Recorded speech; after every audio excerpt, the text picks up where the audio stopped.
जिउआ बिनिसो जायनि थैनायाव मुगाया उनदाहा खालामो, थांफिननाय समखौ मोननो हास्थायो।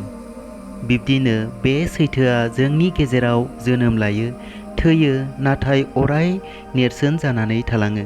लोगोफोर, बिब्दिनो बेबायदि जोंनि गेजेराव गोबां महर नुजाफैयो आरो थांफिनो, नाथाय समाव बिसोरनो गोसोखांजायो जाय बे हादोर आरो समाजखौ गावनि मोनसे गुबुन रोखोमनि सावगारि होलांदों, गावनि मोनसे गुबुन महर होलांदों आरो गावनि गुबुन लामा दिन्थिना होलांदों। बेबादिनो जुदि जों बुङो मोननै सोदोब, अननाय आरो लुबैनाय गैयै आखु, होमब्ला गासैनिख्रुइ सिगांसिन नोंथांनि साननायाव मा फैयो? बुंनाय जायोदि गावनि थाखैल' गासैबो थांनानै थायो, नाथाय जाय गावनि लुबैनाय एबा संसारनि लुबैनायखौ उनथिं नागारनानै गुबुननि थाखै खामानि मावो, गुबुननि थाखै थांनानै थायो, बेसो गेदेमा एबा महान होननानै बुंजायो। आरो दिनै जों बे भिडिअनि गेजेरजों सावरायज्लायगोन बेबायदिनो एखे रोखोमनि जाय अराय सैथो आरो गोसोखांथाव। बेनो जाबाय मादार टेरेसा, जाय भारतनि नङाब्लाबो भारताव फैबाय आरो बेयावनि मानसिफोरजों जोबनो गैयै अननाय बावो आरो बेयावनो बिथाङा गावनि जिउ खुङो आरो गोबां सानथ्र'हायै खामानि मावलाङो। स' लोगोफोर, नोंथांमोना नायदों सोमोनांथाव बाय'ग्राफि, बेयो जादों एपिसड नं 1। मादार टेरेसा बिथांनि जोनोमा 24 आगस्ट 1910 मायथाइयाव स्प'कजे होननाय जायगायाव जादोंमोन। दायो बियो मेसेड'नियाआव दं। बिनि बिफा निक'लाआ सासे सादारन फालांगिरिमोन आरो जेब्ला बिथाङा 8 बोसोरनिमोन अब्लानो बिफा थैजायो, जायनि थाखाय बिनि फेदेरनाय फोलावनाय खामानिखौ बिनि बिमा ड्रानाया आखायाव लायो। बियो 5 बिदाफोरनि बयनिख्रुइ दुइसिनमोन। बिथाङा सासे समायना, गियानि आरो सासे मावथि हिनजावसामोन।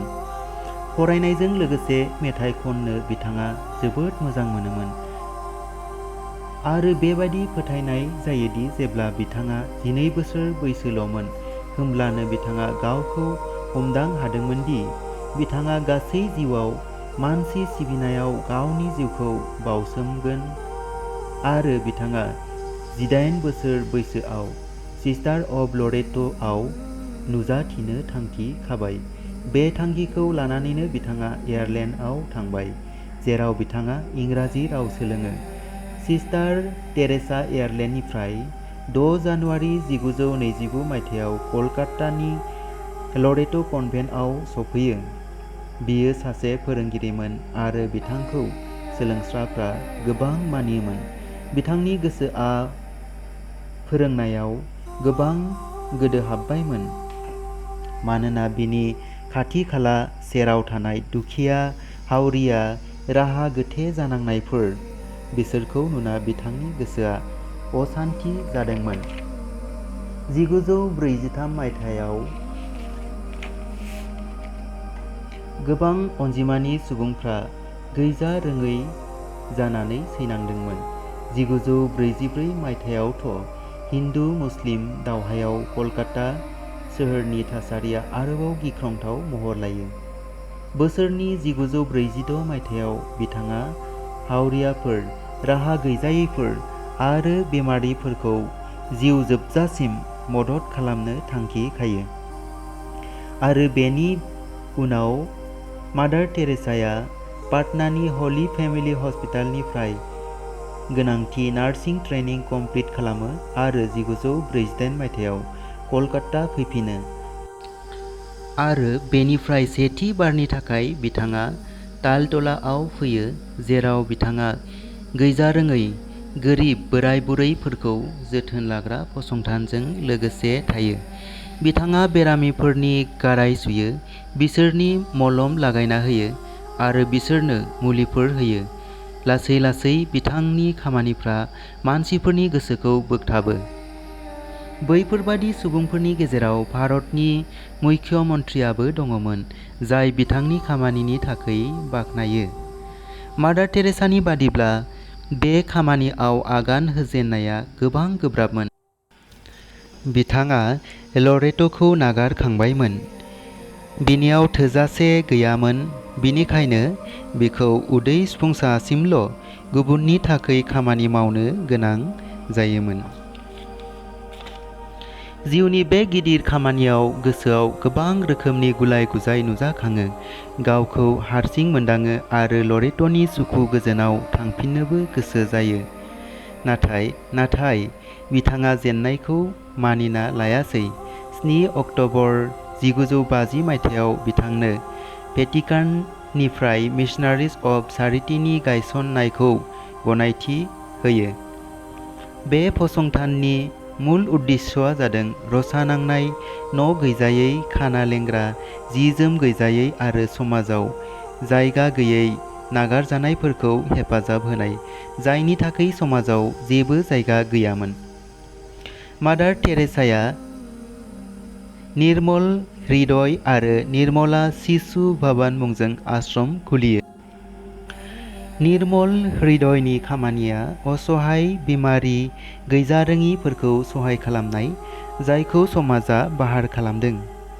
निर्मला शिशु भवननि गायसननाया अनाथ, मावरिया आरो न' गैजायै गथ'फोरनि हेफाजाबनि थाखाय गायसन जायो। बुंनाय जायोदि सैथो गोसो आरो नांथाबनानै मावनाय खामानिया माब्लाबाबो फेलें जानो हाया। बे बानबुंथाया मादार टेरेसानि जिउआव सैथोनि साखि होयो। मादार टेरेसाया मानसि सिबिनायनि थाखाय गोबां आन्तरराष्ट्रीय सन्मान आरो पुरस्कार मोननो हादोंमोन। भारत सरकारा बिथांनो 1962 मायथाइयाव पद्मश्री बिमुं होयो आरो 1969 मायथाइयाव जवाहरलाल नेहरू एवार्डखौ होयो। आरोबाव 1983 मायथाइयाव Indian highest civilian award, Bharat Ratna एवार्डखौ होयो। मादार टेरेसाया नबेल बान्थानि $1,99,000 राशिखौ गोरिबफोरनि थाखाय मोनसे फान्ड हिसाबै बाहायनो थांखि लायो। बिथाङा माखासे समनिफ्रायनो हार्टनि प्रब्लेमाव सैनांदोंमोन, जायनि थाखाय बिथाङा 1997 मायथाइनि 5 सेप्तेम्बराव हार्ट फेल जाना अरायनि थाखाय जिउ नागारो। बिथाङा बुंलांदों, जुदि जोंनि गेजेराव सान्तिनि आंखाल जादोंब्ला बियो केवल बिनि थाखायल'सो मानोना जों बावगारबाय दि जोङो गुबुनजोंबो सोमोन्दो गोनां। जुदि बिथांनि बे बुंनाय फोरोंथायखौ समाजआ बजबना लागोन, अब्ला बिसोरो थांनानै थानायाव गोदान लामा नुहुरगोन आरो समाजाव मोनसे गोजोनथाव थासारि सोमजिगोन। बिथांमोनबादि महान आत्माखौ जों बाख्नायहरदों। बेबादि रोखोमनि जिउखौरांफोरखौ जों आरो माबादियै साबसिननिख्रुइ साबसिन नोंथांमोननिसिम फोसावहरनो हायो बेखौ नोंथांमोना कमेन्ट बक्सआव लिरनानै हरगोन आरो नोंथांमोना भिडिअखौ नायनो दाबाव लोगोसे चेनेलखौ साबस्क्राइब खालामगोन आरो बेल आइकनखौ थुनानै होगोन। साबायखर।